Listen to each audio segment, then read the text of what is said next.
The storm came rolling out of the west like a herd of black stallions, and Matilda Collins stood on her porch with her heart hammering harder than the thunder, because somewhere out in that churning dark was the man who had once left her standing alone at the altar. And now, God help her, she was the only one willing to ride out and save him. It was the spring of 1875, and the Texas Panhandle had not seen a storm season this violent in a decade. Hollow Creek, the small cattle town nestled along the banks of the Canadian River, had weathered dust storms and northers before, but nothing like the wall of clouds that had been building on the horizon since noon, boiling green and black and full of menace. The wind carried the smell of rain and something else, something like fear, and Matilda felt it settle into her bones even before Tom Barnett came galloping up her lane on his lathered horse, hat gone, coat soaked through with sweat. "Miss Collins," he shouted before he had even reined the animal to a stop. "Miss Collins, you got to come quick."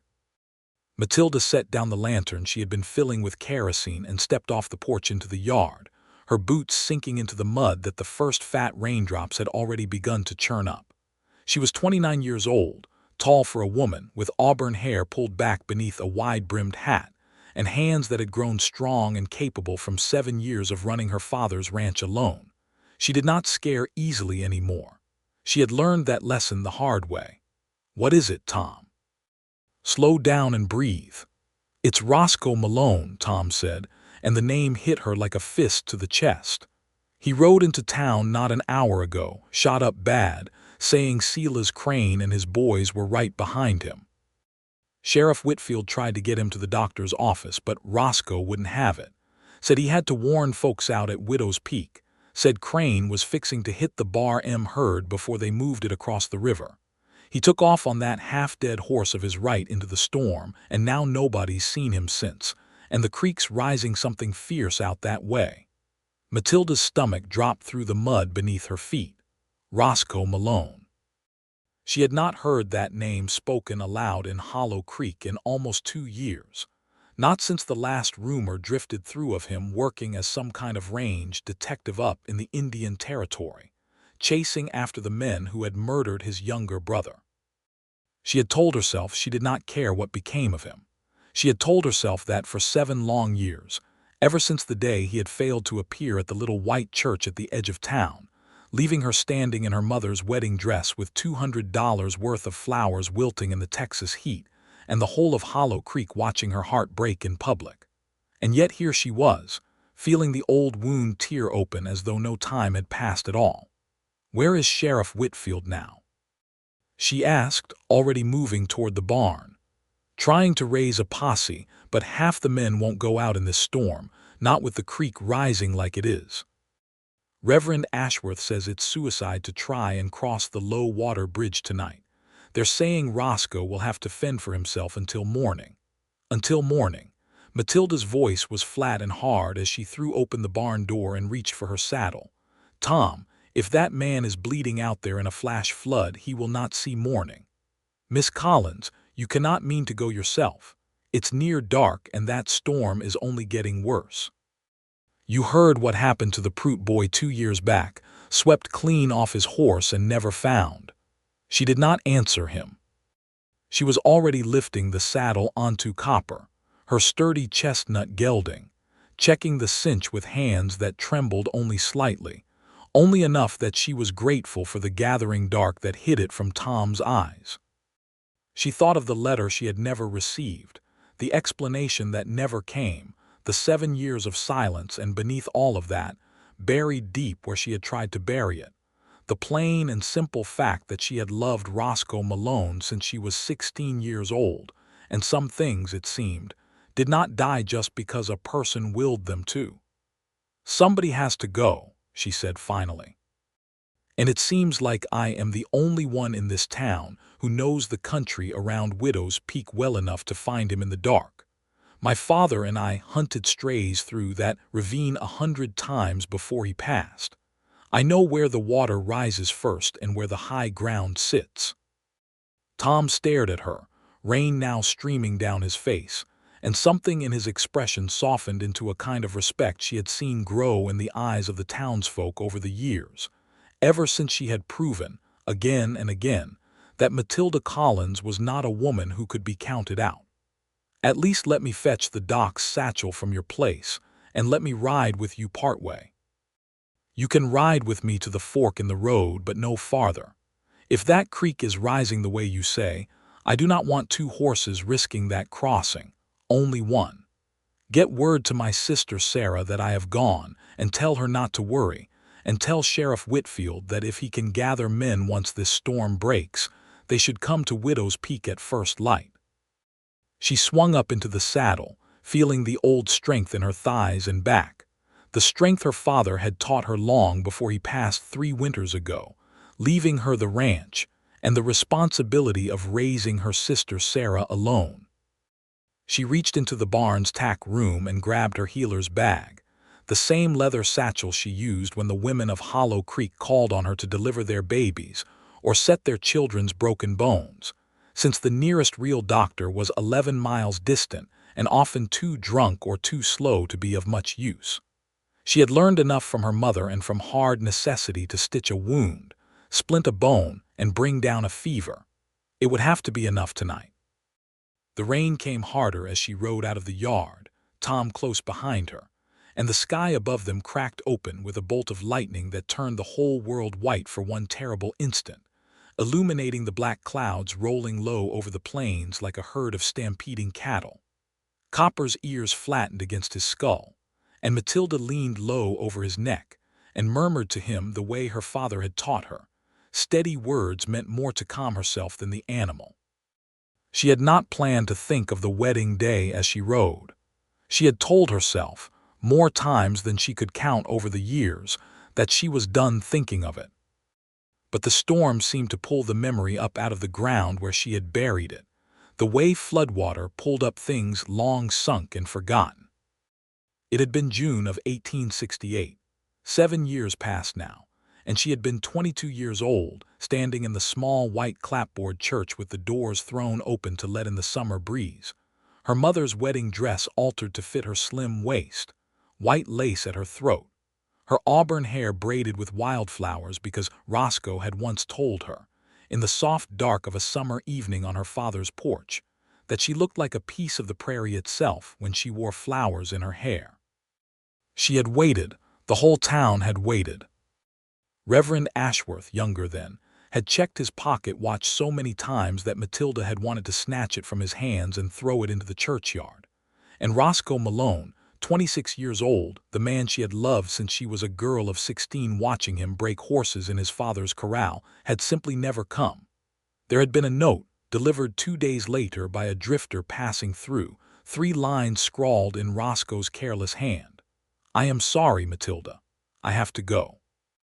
Do not wait for me." That was all. No explanation, no apology worthy of the name. Just 3 lines that had taken the whole of her future and torn it in half, leaving her to face the whispers of the town, the pitying looks of the women at church, the careful silence of her own father who had wanted to ride after Roscoe and beat him within an inch of his life but had stayed instead, because Matilda had asked him to, because she could not bear for anyone else to know how badly she had wanted to do the very same thing herself. She had heard over the years fragments of what became of him, that he had ridden north into the Indian Territory, that his younger brother Jesse, only 19 at the time, had been killed by a gang of rustlers and thieves led by a man named Silas Crane, gunned down over a dispute about stolen cattle not 2 weeks before Roscoe's wedding day. That Roscoe had spent years afterward hunting the men responsible, first as a bounty hunter, later as something like a range detective working for the Cattlemen's Association.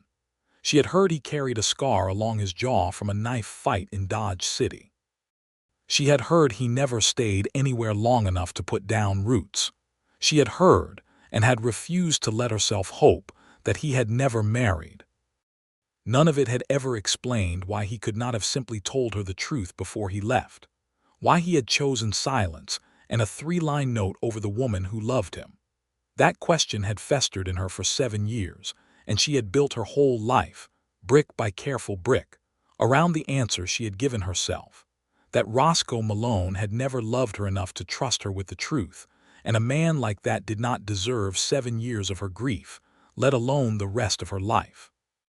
And yet here she was, riding into the worst storm Hollow Creek had seen in a decade, because somewhere out in that darkness, bleeding and alone, was exactly that man. The fork in the road came up faster than she expected, marked by the lightning-scarred old cottonwood that had stood sentinel over that crossroads for as long as she could remember. Tom Barnett reined in his horse there, reins sluicing off the brim of his hat. "This is as far as I go, Miss Collins, per your word, but I do not like leaving you to ride on alone." "I will be all right, Tom. Get back to town and see to Sarah. Tell her I will return by morning, one way or another. And if you find him—" Matilda looked out into the black distance where Widow's Peak ravine lay some 3 miles further on, the ground already growing treacherous with runoff, the thunder rolling continuous now like the boom of distant cannon. "Then I will bring him home," she said, "whether he wants to come or not." She spurred Copper on into the storm, and behind her she heard Tom turn his own horse back toward the lights of Hollow Creek, growing smaller and dimmer through the rain until they vanished altogether, leaving her alone with the thunder and the wind, and 7 years of buried heartbreak riding along beside her like a second shadow. The ground grew treacherous quickly, the trail turning to a slick of mud that sucked at Copper's hooves with every stride. Matilda kept the horse to the higher ridges where she could, remembering the contours of this land from 100 childhood rides with her father, who had taught her which draws flooded first, and which ridgelines stayed dry even in the worst gully washers. Lightning split the sky again and again, and in those brief flashes she caught glimpses of the country ahead, the black gash of Widow's Peak ravine cutting through the plain like an old wound, the creek at its bottom already swollen and roaring with runoff from the higher country to the north. She thought of Sela's crane as she rode, and a cold fury settled into her chest alongside the fear. She had never met the man, but she knew his reputation, knew that he and his gang had terrorized ranchers and rustled cattle across 3 counties for the better part of a decade, always slipping away before the law could catch up to them. If Roscoe had been tracking Crane all this time, hunting the man who murdered his brother, then it was Crane's bullets that had put Roscoe in this storm tonight, bleeding and alone. Whatever anger she carried for Roscoe himself, she found she had nothing but hatred left over for the man who had done this to him. The rain came in sheets now, cold and relentless, soaking through her coat and dress until she was shivering despite the exertion of the ride. Copper stumbled once on the slick ground, and Matilda's heart leaped into her throat before the gelding caught himself and pushed on, ears pinned, clearly wanting nothing more than to turn back toward the warm, dry barn he had left behind. She patted his neck and murmured encouragement, though her voice was nearly lost beneath the howl of the wind. It took the better part of an hour to reach the rim of the ravine, and when she did, she reined Copper to a halt and stared down into the churning dark with a sinking heart. The creek at the bottom, normally a lazy trickle a man could step across without wetting his boots, had become a raging torrent of brown water, already spilling over its banks and climbing the slope toward the flat ground above. If Roscoe had gone down into that ravine on horseback fleeing Crane's men, he might well already be swept away, or trapped on some shrinking island of high ground with the water rising around him by the minute. Roscoe! She screamed into the storm, though she knew the wind would likely swallow her voice before it carried 100 feet. Roscoe Malone! Nothing answered but thunder. She urged Copper along the rim of the ravine, scanning the darkness below for any sign of movement, any flash of color that was not simply mud and water and stone. Her lantern had gone out somewhere in the last mile, drowned by the rain despite the oilcloth she had wrapped around it, and she was forced to rely on the lightning alone to light her way, each flash burning an image into her vision that lasted only long enough for her to search desperately for a human shape among the rocks. She found him on the third flash of lightning, a good quarter-mile further along the rim, near the old line shack that her father and Roscoe's father had built together decades ago as a shelter for cowhands working that section of range during roundup season. Roscoe had made it to solid ground at least, though he had clearly not made it far. He was slumped against the ravine wall perhaps 20 feet below the rim, on a narrow shelf of rock that the rising water had not yet claimed but would, within the hour if the rain kept up as it was, and his horse was nowhere to be seen, likely swept away or bolted in terror somewhere out on the plain. "Roscoe!" She shouted again, and this time, through some miracle of acoustics or simple desperate luck, she saw him stir. Getting down to him was its own trial. Matilda dismounted and tied Copper's reins securely to a stunted mesquite tree growing near the rim, then began picking her way down the slick rock face, testing each handhold and foothold before trusting her weight to it, all too aware that one wrong step would send her tumbling into the floodwater below. The rain had turned the rock treacherous as ice, and twice she nearly lost her footing, catching herself with scraped palms and a racing heart. But she pressed on because somewhere below her a man was dying, and whatever else he was to her, whatever he had done 7 years ago, she could not let that happen while she had breath left in her body to prevent it. "Matilda!" His voice, when she finally reached him, was so weak and disbelieving that it broke something open in her chest. "Matilda, is that truly you, or has the fever finally taken my mind?" "It is truly me, you fool," she said, dropping to her knees beside him on the narrow shelf of rock, already reaching for the healer's bag she had slung across her back for the climb down. "Now hold still while I see how bad this is." In the intermittent lightning she could see him clearly for the first time in 7 years. He had aged, as she supposed she had too, though it showed differently on him, in the lines around his eyes and the hard set of his jaw, in the pale scar that ran along his cheekbone that Tom had mentioned, souvenir of some fight in a town she had never heard of. His dark hair was plastered to his skull with rain and sweat, and his shirt was soaked through with blood from a wound high on his left shoulder, another gash along his ribs that looked as though it had been made by a knife rather than a bullet. He was pale as the underside of a fish, and his breath came in short, ragged gasps. "You should not have come," he managed, even as she began cutting away the ruined fabric of his shirt to get a better look at the shoulder wound. "Crane's men could still be out there.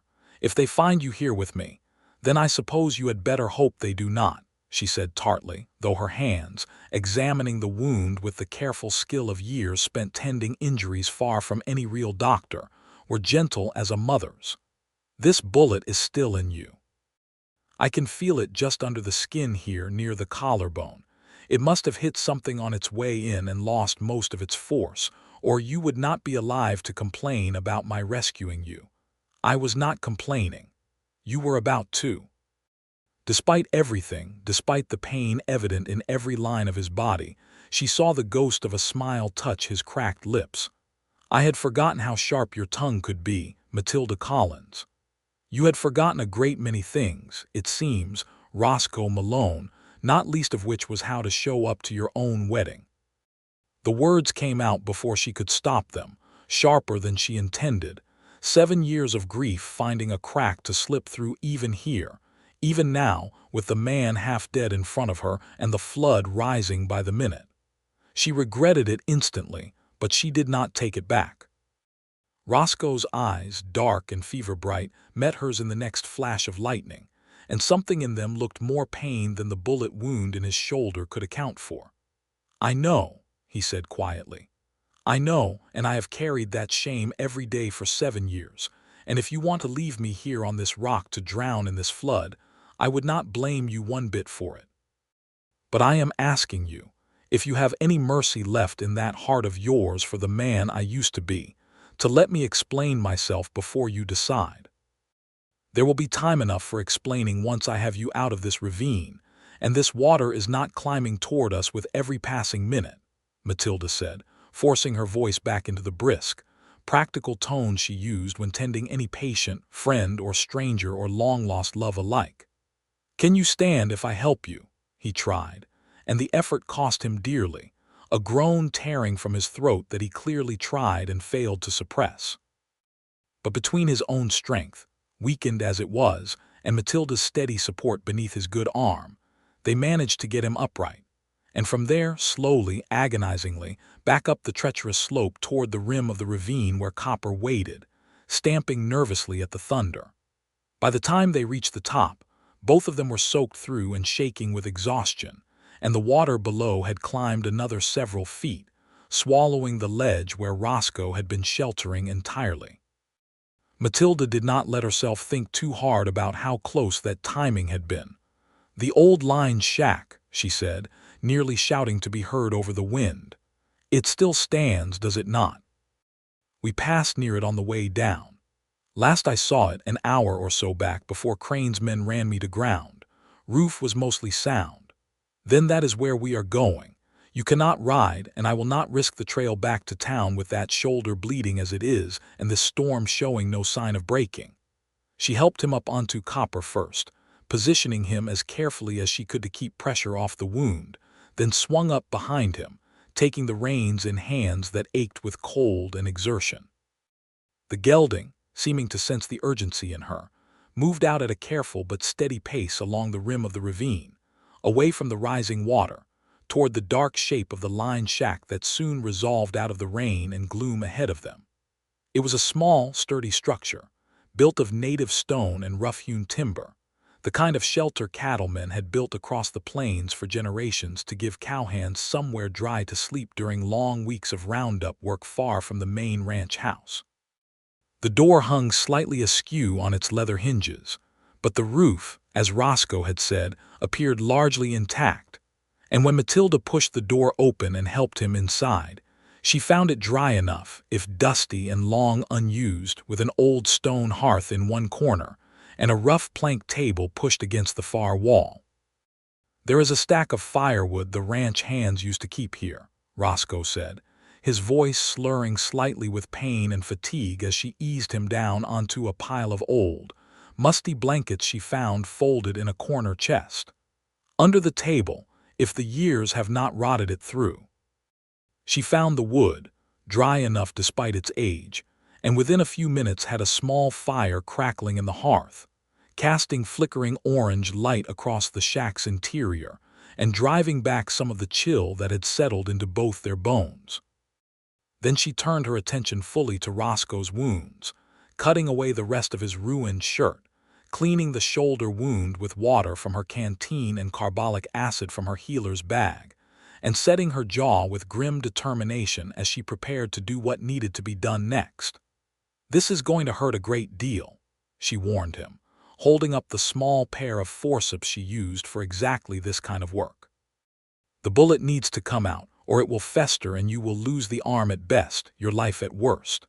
Do what you must," Roscoe said, and then, with a flash of the dry humor she remembered from years ago, added, "It cannot possibly hurt worse than watching you walk toward me down that church aisle in your mother's dress and knowing what I was about to do to you." Matilda's hands stilled for just a moment before she forced them back into motion. "Do not speak of that now. Save your strength for screaming, because scream you likely will."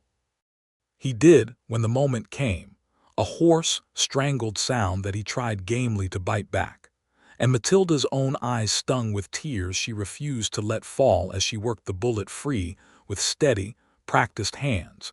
Years of tending injuries on the ranch having taught her a surgeon's calm even when her heart was breaking all over again at the sound of his pain. When it was done, she packed the wound with clean cloth and bound it tightly, then turned her attention to the knife wound along his ribs, which proved shallower and easier to tend, requiring only cleaning and a few careful stitches with the needle and catgut she carried for exactly such emergencies.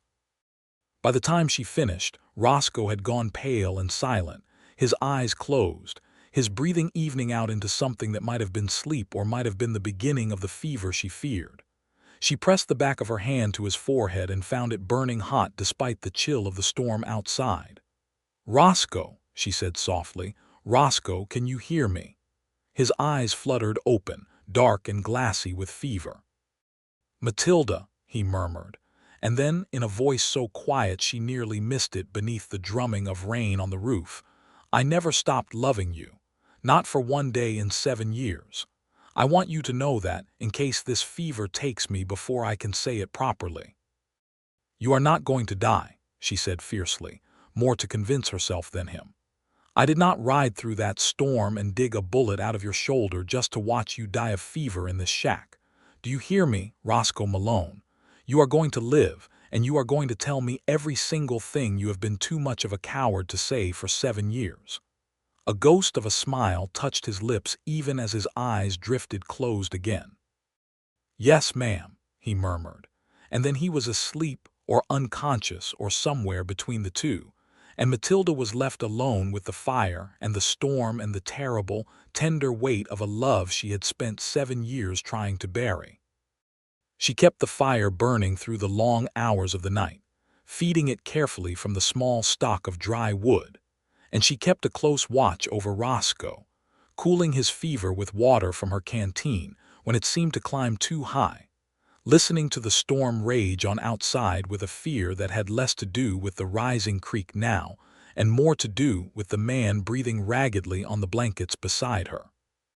Somewhere around midnight, by her best reckoning, the fever broke into a heavy sweat, and his breathing evened out into something more like natural sleep, and Matilda allowed herself, for the first time since Tom Barnett had come pounding up her lane, to sit back on her heels and simply breathe. She did not sleep herself, not truly, though she must have drifted for stretches, because when Roscoe's voice roused her again, the fire had burned low and the rain outside had softened from a roar to a steady patter, and gray light was beginning to seep through the cracks around the shack's single-shuttered window. "Matilda." She was instantly alert, moving to his side. "You are awake. How do you feel?" "Like I have been shot and stabbed and then trampled by a herd of longhorns for good measure," he said, but his voice was stronger now, more clear, and when she checked his forehead the fever had receded to something manageable. "But I believe I will live thanks to you." "Thanks to me," she agreed, allowing herself a small, tired smile. "Do try to remember that the next time you decide to ride alone into a gunfight. I did not exactly plan it that way." He shifted, wincing as the movement pulled at his stitches, and settled back against the wall, studying her face in the dim firelight with an intensity that made her look away first. "Matilda, I meant what I said last night about never stopping loving you. I do not know if the fever loosened my tongue too much, or if I finally found the courage I should have found 7 years ago. But I owe you the truth now, all of it, and I mean to give it to you, if you will hear it." Matilda sat back on the old wooden chair she had dragged near the fire sometime in the small hours, folding her hands in her lap, bracing herself for whatever was coming. "I have waited 7 years to hear it, Roscoe. I suppose I can wait a few minutes more while you find the words." He was quiet for a long moment, staring into the fire, and when he finally spoke, his voice was low and rough with old grief. "You remember my brother Jesse?" "Of course I remember him. He used to follow you and me around when we were courting, pestering us to let him tag along, until your father finally gave him chores enough to keep him busy. 2 weeks before our wedding, Jesse rode out to check on some strays that had wandered onto the Bar M range, the same land where you found me last night as it happens. He never came home. We found him 3 days later, shot twice through the chest, left for the coyotes in a dry wash not 5 miles from where my father's ranch house stood. He was 19 years old, Matilda. 19, and he died alone in the dirt because Silas Crane and his gang decided our cattle looked better wearing their brand than ours." Matilda's hand rose unbidden to her mouth. She had known, in the vague way that gossip carried such things, that Jesse Malone had been killed by rustlers around that time, but she had never heard the particulars, never known how close it had come to the wedding itself, never understood the raw horror of it from Roscoe's own lips. "I did not tell you," he continued, his voice growing rougher still, "because I did not know how. I did not know how to walk into your father's house and tell you that my brother had been murdered and that I intended to leave you at the altar to go hunt down the men who did it. I told myself I would find them quickly, that I would be back within a month or two, that I could still marry you once it was done, and you need never know the particulars, only that I had been called away on urgent family business. I was a coward, Matilda. Not for going after Jesse's killers, but for not trusting you enough to tell you the truth and let you decide for yourself whether you could wait for me, or whether you wanted no part of a man about to ride off chasing murderers across 3 territories. So you left me a note instead, Matilda said quietly. 3 lines, do not wait for me, as though I were a stranger you owed nothing more than that. I wrote you a longer letter, Roscoe said, and something in his voice made her look up sharply. The night before I left, I sat at my father's kitchen table and I wrote you 4 pages, explaining everything: Jesse's death, my plans, my hope that you would forgive me and wait, or if you could not wait, that you would at least understand. I gave that letter to my father to deliver to you personally, because I did not trust myself to see your face and still find the strength to leave. I only found out 2 years later, when I finally wrote to my father from Kansas, that he had never delivered it. He burned it instead, believing that a clean break would hurt you less than a promise I might not live to keep. He thought he was protecting you, protecting both of us from a grief that might never resolve if I died chasing Crane and left you waiting for a man who was never coming home. Matilda sat very still, absorbing this, feeling old certainties crack and shift beneath her like the ground during an earthquake. Your father is the one who wrote the 3-line note then, not you. He told me later he thought it kinder, briefer, less likely to give you false hope of my return. I did not know he had done it until it was far too late to undo the damage, and by then I was already deep into the Indian Territory, following Crane's trail, and too ashamed of the whole tangled mess to write to you directly and try to explain. I told myself you were better off believing I simply did not care enough to explain myself, better off hating me cleanly than loving a man who might come home in a coffin, or might not come home at all. I told myself a great many things over the years, Matilda, to keep from facing what I had actually done to you. The fire popped and settled, and outside the rain had softened further, the storm finally beginning to pass on toward the eastern plains, leaving behind it a world washed clean and dripping in the pale light of dawn. Matilda felt tears on her own cheeks now, tears she had not felt herself begin to cry, grief for the girl she had been, standing in that church in her mother's dress, believing herself unloved and unworthy of even an honest explanation, when the truth had been buried under a father's misguided kindness and a young man's shame. 7 years, she said finally, her voice thick. 7 years I believed you simply did not love me enough to stay, or to even tell me why you were leaving. I built a whole life around that belief, Roscoe. I told myself I was better off, that I had learned something valuable about trusting men who made pretty promises. I raised my sister Sarah alone after our father passed. I ran that ranch by myself through droughts and hard winters, and every time some rumor of you drifted back to Hollow Creek, I told myself it did not matter to me one way or another what became of you. And did it matter? His eyes found hers again, dark and searching in the firelight, and there was real fear in them now, fear worse than what she had seen there when she found him bleeding on that ledge above the flood. Of course it mattered, she said, and the admission felt like tearing open a wound of her own, older and deeper than any bullet could make. It mattered every single day. I hated you for leaving, and I loved you still despite the hating, and I have spent 7 years trying to reconcile those two feelings and never quite managing it. And now you tell me it was never truly your choice to leave me in silence, that your father took that choice from both of us out of some misguided notion of protecting me, and I do not know whether to be angry at him, or at you, or simply grateful that you are alive enough right now for me to be angry at all. You have every right to be angry at both of us, Roscoe said quietly. My father most of all, though he has been dead these 4 years now, of a fever much like the one that nearly took me last night, and I never told him before he passed how much damage his choice had done, because by then I could not bring myself to add to whatever guilt he already carried. But I am here now, Matilda, alive because you rode through a storm no sane person would have ridden through, and I am asking you, with whatever time we have left in this life, to let me try to earn back what I threw away 7 years ago." Matilda wiped her cheeks with the back of her hand, some of the old grief loosening its grip on her chest even as new questions rose to take its place. "And Sela's Crane, is he finally dead after all these years of hunting him?" Roscoe's expression darkened. "Not yet. I have been closing in on him for the better part of 2 years, working range detective jobs for the Cattlemen's Association across 3 territories, gathering evidence, following leads, always arriving a day or a week too late to catch him before he moved on to fresh territory. He got word somehow that I was closing in this time, and rather than run, he decided to try to finish what he started with Jesse.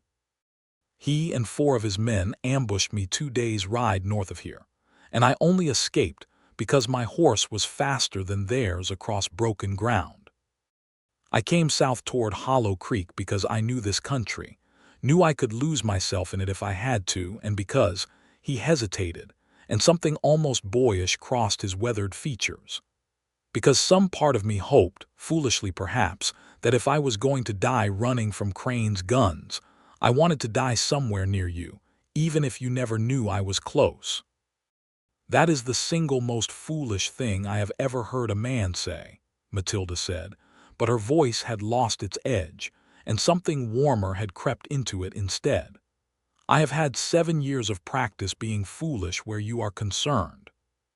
Despite everything, despite the grief and the anger and the 7 years of buried hurt, Matilda found herself laughing, a small, surprised sound that seemed to startle them both. "We should get you back to town," she said, rising from her chair and moving to check the shutters, where the pale gray light of full dawn was now streaming through the cracks.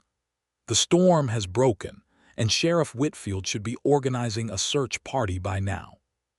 Your shoulder needs proper attention from Doc Harriman, and you need food and rest in a real bed, not a dusty lined shack. And Crane's men. If they are still out there, we will face that when it comes. For now, let us get you home." The word slipped out before she quite realized what she had said, home, as though this man still had a claim to that word in connection with her. And she saw him notice it too, saw something soften and warm in his tired eyes, though neither of them remarked on it aloud. Getting Roscoe back onto Copper proved easier in the daylight than it had been in the storm, though he was still weak enough that Matilda had to support most of his weight during the process. And once mounted, he swayed enough that she chose to walk alongside the horse rather than ride behind him, leading Copper carefully along the muddy trail back toward Hollow Creek, keeping a wary eye on the horizon for any sign of Crane's men. They had traveled perhaps 2 miles when Matilda heard hoofbeats approaching from the direction of town, and her hand went instinctively to the small revolver she carried in her saddlebag, a gift from her father that she had never before had cause to draw in anger. But the riders that crested the rise ahead of them proved to be Sheriff Ezra Whitfield and 6 other men from Hollow Creek, including Tom Barnett, all of them looking considerably relieved to find Matilda alive and Roscoe upright, if pale and clearly injured, on the horse beside her. "Miss Collins," Sheriff Whitfield called out, reining in his horse a few yards away. "You gave this whole town a fright, riding out alone like that. Your sister has not slept a wink, I would wager, worrying over you." "I found what I went looking for, Sheriff," Matilda said, gesturing to Roscoe. "Mr. Malone here took a bullet and a knife wound courtesy of Sela's Crane's gang. He needs Doc Harriman's attention as soon as we can get him to town." Whitfield's weathered face hardened at the mention of Crane's name. "Crane, is it? That man has been a plague on this county for near 10 years now, always slipping away before we can build a case solid enough to hang him proper. If he is operating this close to Hollow Creek, we had best organize a proper posse and run him to ground before he does more damage." "He will not stop," Roscoe said, his voice weak but steady. "Not until either I am dead or he is." That is the plain truth of it, Sheriff, and I am sorry to bring that trouble to your town, but I could not in good conscience keep running north and leave him free to terrorize decent folks down here. Well, you will not be facing him alone, not while you are recovering under my jurisdiction, Whitfield said gruffly. Let us get you back to town, Mr. Malone, and you can tell me everything you know about this Crane and his operation once Doc Harriman has patched you up proper. Miss Collins, I imagine your sister will want to see you are safe with her own eyes before she believes any report secondhand. The ride back to Hollow Creek passed in a kind of exhausted daze for Matilda, the adrenaline of the night finally draining from her body and leaving her aware of every ache and bruise she had earned scrambling down that treacherous ravine wall. But there was something else moving beneath the exhaustion too, a fragile new warmth that she was almost afraid to examine too closely, for fear it would prove as insubstantial as morning mist burning off beneath the rising sun. Sarah Collins met them at the edge of town, her younger sister's face pale with worry beneath a mass of dark curls, so different from Matilda's own auburn hair that strangers sometimes doubted they were sisters at all, though anyone who knew them well recognized the same stubborn set to their jaws, inherited from their father. Sarah was 22 now, nearly the same age Matilda had been on her own wedding day, and she had grown into a capable young woman in her own right, helping Matilda run the ranch these past years while also, more recently, courting a young schoolteacher named Michael Bennett, who had come to Hollow Creek from Missouri the previous autumn. Matilda! Sarah cried, running alongside the horses as they entered the edge of town. I have been sick with worry all night. Tom told us where you had gone and I wanted to ride after you myself, but he would not let me, said one Collins sister. Risking her neck in that storm was quite enough for one night. I am well, Sarah, truly, Matilda said, though her voice was hoarse with exhaustion. Bruised and tired, but well. It is Mr. Malone here who needs the doctor's attention most urgently. Sarah's eyes moved to Roscoe for the first time, widening slightly with recognition, for though she had been only 15 at the time of the abandoned wedding, she remembered well enough the man whose absence had broken her sister's heart in front of the whole town. Something complicated moved across her young face, old loyalty to her sister warring with the plain evidence of Roscoe's injuries and Matilda's evident concern for him. Mr. Malone, Sarah said finally, her voice carefully neutral. I hope you understand that whatever brings you back to Hollow Creek, my sister has built a good life here, and I will not stand by and watch that life torn apart a second time. Sarah, Matilda began, embarrassed, but Roscoe raised a hand weakly to stop her. Your sister has every right to say so, Matilda, and I do not fault her for it one bit. Miss Collins, he said, addressing Sarah directly, I owe your sister a debt I can never fully repay for riding into that storm to save my worthless hide, and I intend to spend whatever years I have left proving to her, and to you, that I am worthy of the trust I lost 7 years ago.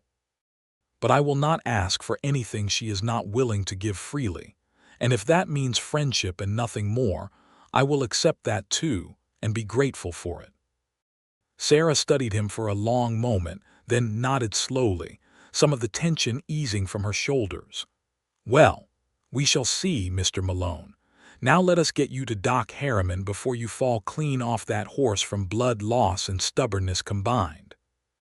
The next several days passed in a blur of activity for Matilda, torn between tending to her own ranch duties, which had not paused simply because she had spent a harrowing night rescuing a wounded man from a flood, and checking on Roscoe's recovery at the small room Doc Harriman kept above his office for patients requiring extended care.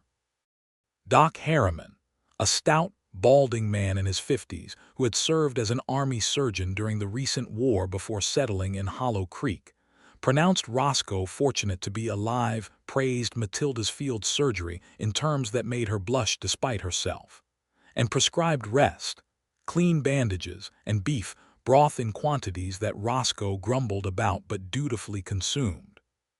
Sheriff Whitfield, meanwhile, had sent word by telegraph to the county seat, and to the Cattlemen's Association offices in Fort Worth, informing them that Silas Crane's gang was believed operating in the vicinity of Hollow Creek, and requesting whatever assistance could be spared in bringing the outlaws to justice. The response was not swift, as such things rarely were in that vast, sparsely settled country, but Whitfield began organizing what defenses he could in the meantime, deputizing several of the more capable local ranch hands and posting watches on the roads leading into town. Matilda visited Roscoe each afternoon after finishing her ranch chores, ostensibly to check on his wounds and ensure he was following Doc Harriman's instructions, though both of them understood, without ever quite saying so aloud, that these visits had become about something far more than medical necessity. They talked for hours, filling in the gaps of 7 lost years, Matilda telling him of her father's death, of the hard winter 3 years past that had nearly cost her the ranch, of Sarah's courtship with Michael Bennett, of the small satisfactions and larger struggles of building a life alone in a country that did not make such things easy for a woman without a husband. Roscoe, in turn, told her of his years drifting through the Indian Territory and Kansas, of the men he had met and the dangers he had faced, of the particular loneliness of a life spent always moving, always chasing, never settling long enough to call anywhere truly home. "I used to dream about Hollow Creek," he admitted to her one afternoon, nearly a week after the storm, as she sat beside his bed changing the dressing on his shoulder wound, which was healing cleanly now, thanks to her careful early treatment. "Not often, but enough that I remember it clearly even now. I would dream I was riding up to your father's ranch house, and you would be standing on the porch waiting for me, just as you used to when we were courting, and I would wake up in some flea-bitten hotel room in Dodge City or Wichita and feel the loss of you all over again, fresh as the day I rode away." "You could have written," Matilda said softly, though there was no accusation in it now, only a lingering sadness for all the years lost to silence and pride and misplaced protection. "Even after your father burned that first letter, you could have written to me directly, once you learned what he had done." "I could have," Roscoe agreed. "I told myself I did not deserve to, that too much time had passed, that you had surely moved on and found happiness with some better man, and that reopening old wounds would serve only my own selfish need for absolution, not your actual welfare. I convinced myself that staying silent was the noble choice, when in truth it was simply the coward's choice, dressed up in noble clothing." He caught her hand where it rested against his uninjured shoulder, his fingers warm and calloused against her skin. "I do not want to make that same mistake again, Matilda. Whatever comes next, whatever you decide about us, I want you to know everything always, even when the truth is difficult to speak aloud." Matilda looked down at their joined hands, feeling something settle into place inside her chest that had been unmoored for 7 long years. "I do not know what comes next either, Roscoe. I am not the same girl who waited for you in that church.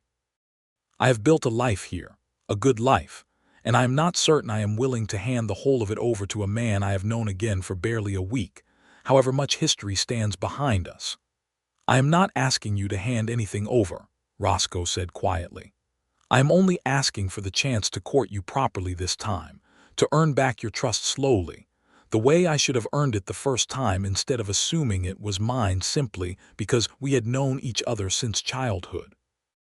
I have nowhere else I would rather be, Matilda, and no one else I would rather spend my days proving myself to, if you will allow me the chance."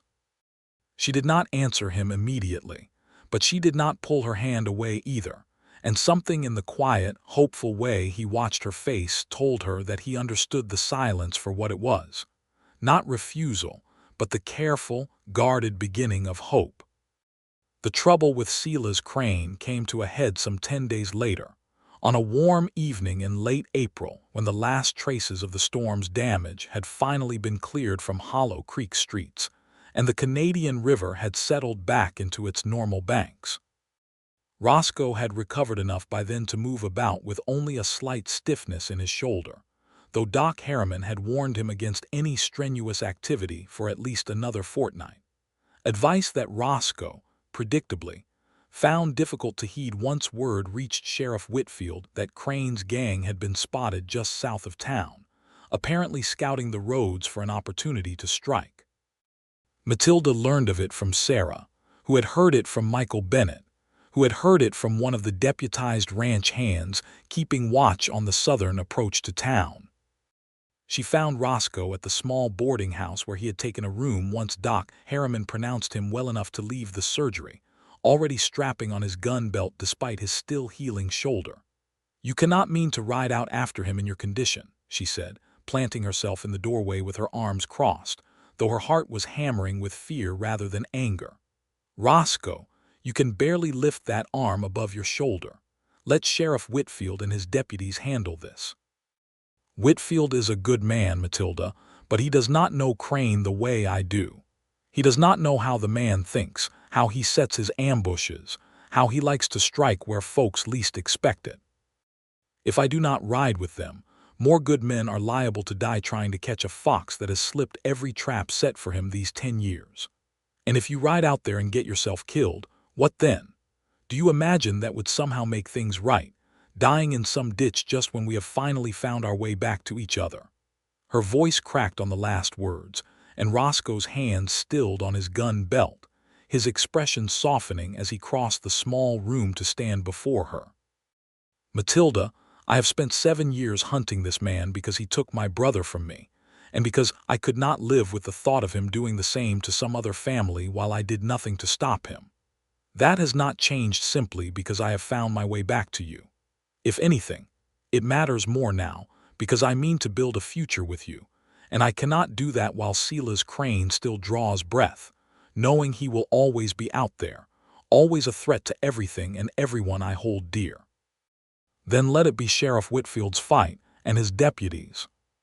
Let the law handle it properly, with a trial and a jury, not you riding out alone to settle a blood debt that has already cost you enough." "I will not be riding alone," Roscoe said gently. "Whitfield has asked me to ride with his posse precisely because of what I know about Crane's methods. I am not seeking revenge, Matilda, whatever it might look like. I am trying to help end this the right way, through the law, so that Crane finally faces justice for Jesse's murder and for every other crime he has committed across this territory. But I cannot in good conscience sit safely in this boarding house while other men risk their lives to catch a man I have been hunting for 7 years." Matilda studied his face for a long moment, seeing the truth of his words there, the hard-won wisdom of a man who had learned, finally, the difference between vengeance and justice, and she felt her fear war with a grudging, aching pride in the man he had become. "Then I am coming with you," she said finally. "Not to fight, but Doc Harriman is attending a difficult birth out at the Ferguson place tonight, and someone needs to be ready to tend wounds if this goes badly. I would rather be near enough to help than sitting at home imagining the worst." Roscoe opened his mouth to argue, then seemed to think better of it, perhaps recognizing something of himself in her stubborn insistence. "All right," he said finally, "but you stay well back from any actual fighting, Matilda. Promise me that much." "I promise to use good sense," she said, which was as close to a promise as she was willing to make, and something in Roscoe's rueful smile told her he understood that too. The posse rode out an hour later, 8 men including Sheriff Whitfield, Tom Barnett, and Roscoe, with Matilda following at a careful distance behind, her healer's bag once again packed and ready, her father's revolver loaded in her saddlebag, though she prayed she would not need it. They found Crane's gang camped in a dry wash some 4 miles south of town, exactly where Roscoe had predicted they might shelter, having scouted this same stretch of country years before during earlier pursuits. What followed was not the drawn-out gunfight that dime novels and lurid newspaper accounts might have led a person to expect, but rather a tense, careful standoff in the gathering dusk, Sheriff Whitfield calling out for Crane's surrender while his deputies took cover behind scattered boulders and mesquite brush, rifles trained on the outlaw camp below. Crane, a lean, hard-faced man with a graying beard and cold eyes that Matilda glimpsed from her position on the ridge above, seemed inclined at first to fight his way out, and for several long, terrifying minutes shots did ring out across the dry wash, echoing off the rocky walls in a way that made Matilda's heart clench with fear for Roscoe's safety. But the posse's numbers and positioning proved decisive, and within a quarter hour 2 of Crane's men lay wounded, one fatally, and the rest, seeing the hopelessness of their position, threw down their weapons and called out their surrender. Crane himself made one last, desperate attempt to flee on horseback, breaking from cover and spurring hard for the far end of the wash. But Roscoe, disregarding his own healing wound, put spurs to his own mount and gave chase, catching Crane's horse within a few hundred yards and bringing the outlaw down with a well-placed shot that struck his shoulder rather than anything more fatal, dropping him from the saddle without killing him outright. Matilda watched this final confrontation from the ridge with her heart in her throat, and when she saw Roscoe dismount and stand over the fallen outlaw, his own gun still raised but his face set in something more like grim satisfaction than bloodlust, she felt the tension finally begin to drain from her body. Crane was taken into custody alive, to face trial for Jesse Malone's murder, and for the numerous other crimes he had committed across 3 territories over the preceding decade. And though the process of justice would take months to unfold in the courts, Roscoe seemed, in that moment, finally able to set down a burden he had carried alone for 7 long years.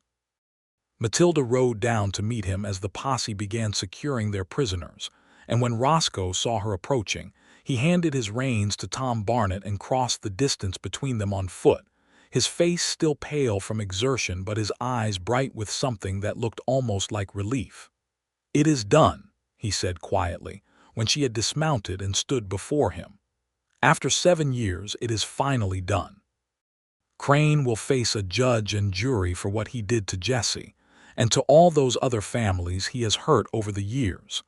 I do not know quite what to feel, now that the chase is finally over." "Feel whatever comes naturally," Matilda said softly, reaching up to touch the scar along his jaw, the mark of some other fight in some other town, a physical reminder of all the years and dangers he had faced alone. "You do not have to have it all figured out tonight."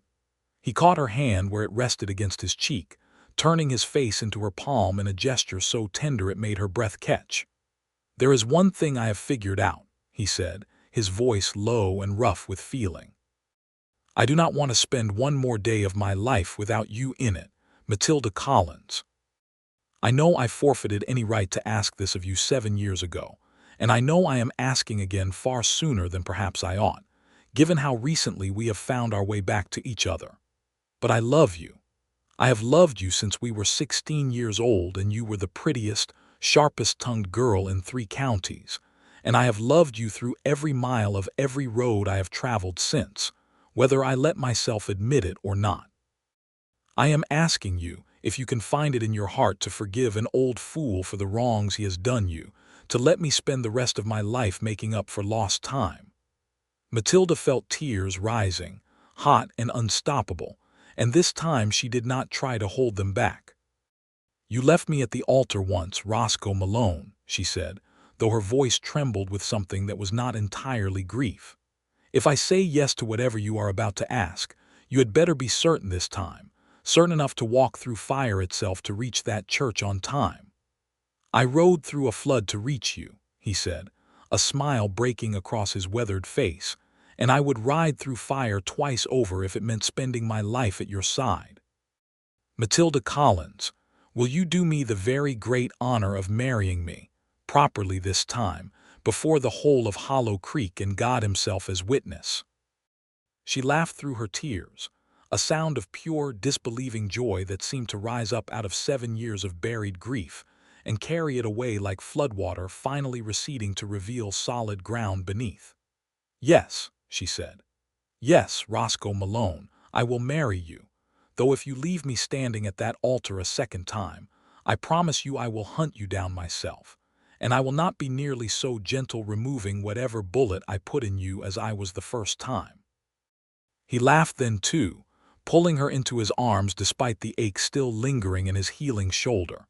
And when he kissed her, there, beside the dry wash where Crane's capture had finally closed the door on 7 years of pain, Matilda felt something settle deep inside her chest that she had not felt whole in longer than she cared to remember. The plain, uncomplicated certainty of being loved, and loving in return, without reservation or fear. The wedding took place 6 weeks later, on a clear June morning that seemed determined to make up for the storm that had brought them back together. Warm sunlight streaming through the same small white church where Matilda had once waited in vain, now filled to overflowing with the good people of Hollow Creek, many of whom had watched her heartbreak 7 years before, and now wept openly with joy to see it mended. Sarah stood as her sister's attendant, radiant in a blue dress that matched her own recent engagement to Michael Bennet, and Tom Barnett stood beside Roscoe as his best man, grinning through the whole ceremony as though he could not quite believe his good fortune in having played a small part in bringing the couple back together. Reverend Ashworth, older now and grayer than he had been 7 years before, but still possessed of the same gentle patience, presided over the ceremony with visible emotion. And when he asked Roscoe Malone whether he would take Matilda Collins as his lawfully wedded wife, Roscoe's voice rang out clear and strong and utterly certain across the crowded church, without a moment's hesitation, without a shadow of the fear that had once driven him to flee rather than face the truth. And when Matilda spoke her own vows in return, she felt not the ghost of old grief but the solid, present joy of a promise finally kept, a love finally allowed to bloom fully after 7 long years buried beneath silence and misunderstanding. They built their life together on Matilda's ranch, which Roscoe threw himself into working alongside her with the same steady determination he had once brought to hunting outlaws across 3 territories, learning the particular rhythms of cattle ranching in that country, mending fences and doctoring sick calves, and riding the range in all weather, coming to know intimately the land that had sheltered him during the worst night of his recent life. Sarah married Michael Bennet the following spring, and the 2 households remained close, sharing labor during roundup season and gathering often for Sunday dinners that grew louder and more joyful with each passing year. Silas Crane was tried and convicted the following autumn for the murder of Jesse Malone, and for numerous other crimes committed across the territory, sentenced to hang for his crimes, a sentence that was carried out the following spring at the county seat, bringing what measure of justice the law could provide for all the families he had wronged over the years, including the Malones. Roscoe attended the trial, testifying to what he knew of Crane's decade of lawlessness, and though he found little joy in the outcome, he found instead a kind of quiet peace, a sense that Jesse's death had finally been answered by something more than his own solitary years of hunting and grief. 2 years after their wedding, Matilda gave birth to their first child, a son they named Amos, after her father, a sturdy, dark-haired boy who grew up learning to ride almost before he learned to walk, following his father around the ranch with the same fierce curiosity that had once driven Roscoe's own younger brother Jesse to tag along after him decades before. A daughter followed 2 years after that, whom they named Jessamine, in quiet honor of the brother whose death had once torn their lives apart but whose memory now lived on in the joyful sound of a little girl's laughter echoing across the ranch yard. 2 more children came in the years that followed, another son and another daughter, until the ranch house that had once held only Matilda and her grief now rang constantly with the noise and chaos of a large, happy family. Roscoe never fully lost the restless energy that had driven him across 3 territories in pursuit of justice, but he found, in the years that followed his marriage to Matilda, that the same steady determination could be turned toward building rather than chasing, toward planting roots deep enough to weather any storm that might come again. He served for a time as a deputy under Sheriff Whitfield, helping to keep the peace in Hollow Creek as the town grew and prospered alongside the expanding cattle trade. And he told his children, when they were old enough to understand, the whole story of how their mother had once ridden through the worst storm the Panhandle had seen in a decade to save a man who had once, foolishly, left her standing alone at the altar. "Your mother is the bravest person I have ever known," he would tell them, sitting on the porch of the ranch house on quiet summer evenings while Matilda sat beside him, her hand resting easily in his, the two of them watching their children chase fireflies across the yard, where once a frightened young woman had saddled her horse alone and ridden out into the darkness to save the life of the man she loved, despite every reason she had to leave him to his fate. "She taught me that love worth having is love worth fighting for, even when the storm looks impossible to survive, even when every voice around you says the risk is too great. I would not be alive today, and none of you would be here to pester your poor father with questions, if your mother had not possessed more courage in her heart than I had in mine." And Matilda, listening to this story told and retold over the years, never tired of it, never stopped feeling that same fierce, protective love that had driven her out into the storm all those years ago. A love that had weathered heartbreak and silence and 7 long years of separation, only to emerge stronger and truer on the other side. She had ridden into the storm to save the man who had once left her at the altar, and in doing so, she had found not only him restored to her, but herself as well, the woman she had always been beneath the grief, brave and steadfast, and capable of a love deep enough to outlast any darkness the world might throw against it.